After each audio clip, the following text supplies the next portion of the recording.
kabajamtootaaf jaalatamtoota hordoftoota gabayaa tuubii irratti odeeffannoowwan baay'ee babbareedoo ta'anii fi barnootarraa argatan hedduu isin biraan gahaa turre.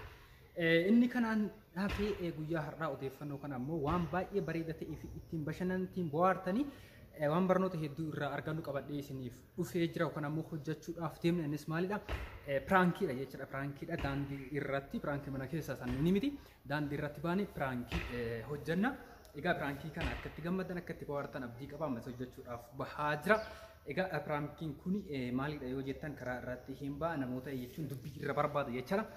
Akka waan isaan faana walitti bu'u kan ammoo isaan loluu ittiin hin ta'anii maal akka godhan yookaan ammoo namoonni kun hin lolammoo hin dhiisanii kan jedhu inni tokkoffaan. Inni lammaffaan ammoo naga gaafachuudhaaf jedha. Yoo harkaan itti qabu namni naga gaafachuudhaaf harka isaa erga natti baase ammoo harka kiyya jalaa deeffadhee bifa aariitti jijjiire isaanii loluudhaaniif ka'a. Isaan ammoo deebisanii lolammoo cal'isanii deemammoo maaltu uumama kan jedhu waan hirreeguudhaaf yookaan ammoo tilmaamuudhaaf baay'ee nama rakkisaati jechuudha. Maaltu akka ta'amu yookaan ammoo maaltu akka uumamu booda kan walitti deebinee wajjin ilaaluta. Amma kallattimaan gara piraankii keenyatti deemna. Raasaa irra baanee hojjanna jechuudha.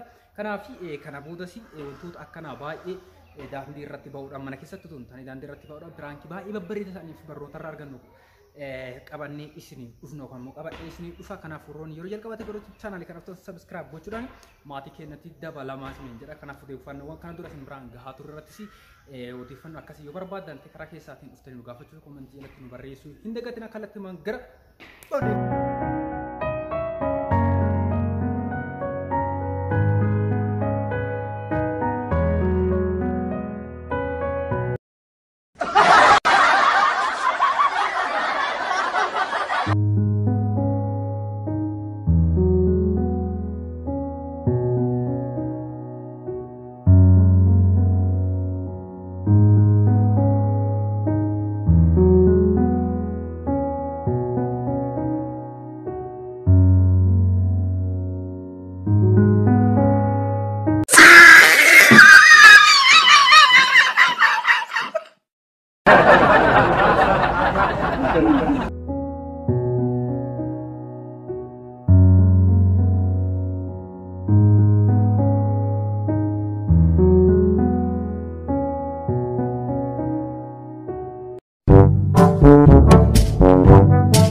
Egaa kana fakkaata jechuudha. Piraankiin keenya baay'ee tokko waan nama bashannansiisu waan ittiin nama bohaarsisu namni keenya dubbii barbaadu akka dhiisu kan immoo dubbii hin barbaadu hamma daangaatti darbanitti jechaadha gaafa namni dubbii isaan irra barbaadu daangaatti darbe wanti dhufu hin ooramu jechaadha. Kanaaf hamma ammaatti wanta baay'ee nama kolfisiisu jechuudha. Baay'ee nama akkatti isinitti tolu ammoo abdii qaba. Egaa kun yeroo jalqabaati waan ta'eef waan kana barbaadamu hin barbaadan waan jiru adda baasu dhumaaf malee hojjettiin seen jechaadha. Egaa haala kanaanii yookaan haala kana caaluuni viidiyoo babbareeda ta'e isinii hojjenna yookaan waan isin irratti barbaadan irratti piraankiidhaan irra baan nama isin barbaadan yookaan nama ofii kenna filanne isin bohaarsa jennee irratti hojjechuudhaaf qophii xumurree jirra jechaadha. Kanaaf isa kanatti ammoo akkatti bohaartanii akkatti bashannantanii akka baay'ee isin kolfitan abdii qaba. Gabaabaadha malee baay'ee wanta namatti tolu jedheetiin fudha. Egaa kana caalaa yeroo itti aanuuf isinii hojjenna waan kana qofa osoo hin taane wantoota kanaan dura isin biraan gahaa turre odeeffannoo baay'ee babbareedoo ta'ee fi jireenya keessaniif barbaachisaa ta'e wantoota akkam gatii meeshaalee ijaarsa mana qarshii hammamiin jalqabdanii hammamiin xumuruu akka dandeettani isin biraan gahaa turre. Kanaaf ammas haala kana dura baratameen isa caalatti akkaataa fedhii keessaniitiin jecha isin hojjechuudhaa fi fedhii qabna jechuudha. Kan qophii keenyas xumurree jirra. Kanaaf aansuudhaan viidiyoo babbareedoo akkanaa waan barnoota irraa argattanii fi ittiin bohaartanii ittiin bashannantan qabadhe isinii dhufa. Amma xumuraatti waan hordoftaniif galatooma ammas irra deebi'uudhaan sabskiraayib godhaatii maatii keenyatti dabalama laayik gochuudhaan viidiyoo keenyas daawwadha. Kan kana dura gadhiifnis jala deddeebi'aatii laayik godhaatii dhageeffadha. Hiriyoota keessan biraanis gahaa viidiyoo biraatiin amma walitti dhufnutti baay'ee.